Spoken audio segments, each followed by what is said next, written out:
বন্ধুরা, এই দেখো আমাদের দিকে বৃষ্টি শুরু হয়ে গিয়েছে।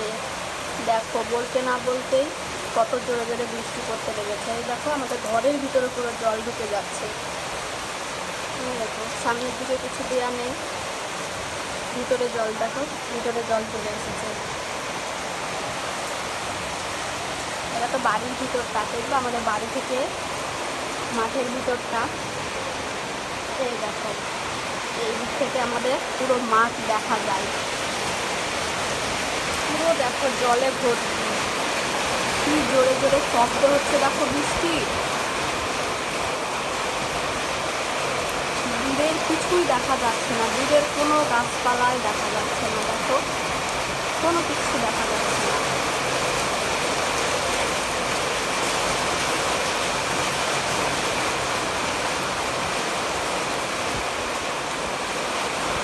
একবার ছাদের দিকটা দেখে আসি।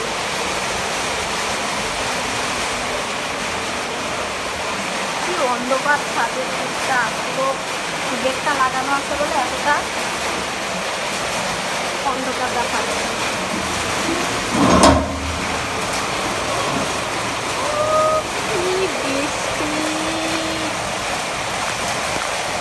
বাইরের দিকে যাওয়াই যাচ্ছে না, ফোনটা ভিজে যাবে বাইরে গেলে। প্রচন্ড বৃষ্টি।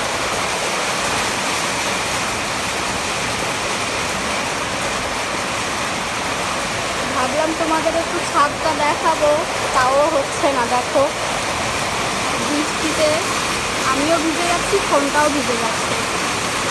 আর আমাদের কাছে নারকেল, দেখো এবছরে কত নারকেল হয়েছে আমাদের গাছে। এবার নারকেল আমাদের কিনতেও হবে না পুজোর সময়। এত জোরে জোরে বৃষ্টি হচ্ছে, টিনের কি আওয়াজ আসছে শুনতেই পাচ্ছ তোমরা।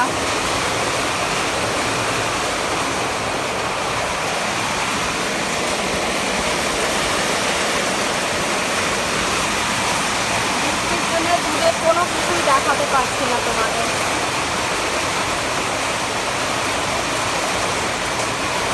চলো নিচে জায়গা।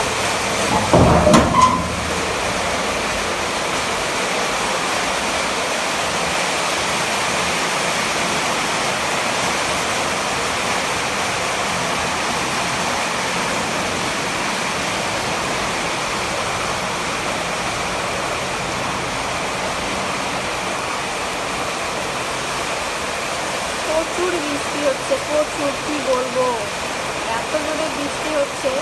এই যে আমাদের ছাদের নিচে দেখো একটা পুকুর দেখা যাচ্ছে। তো এত বৃষ্টি হয় যে পুকুরটা পুরো ভর্তি হয়ে যায় জলে। তো তোমাদের কাদের কাদের দিকে এরকম বৃষ্টি হচ্ছে কমেন্টে জানায়ও। আর বৃষ্টিতে তো ভিজতে কার কার ভালো লাগে কমেন্টে জানায়। আমার তো ভালো লাগে, কিন্তু শরীর খারাপ হয়ে যায়, জ্বর হয়ে যায়, এই জন্যেই বৃষ্টিতে ভিজতে যায় না।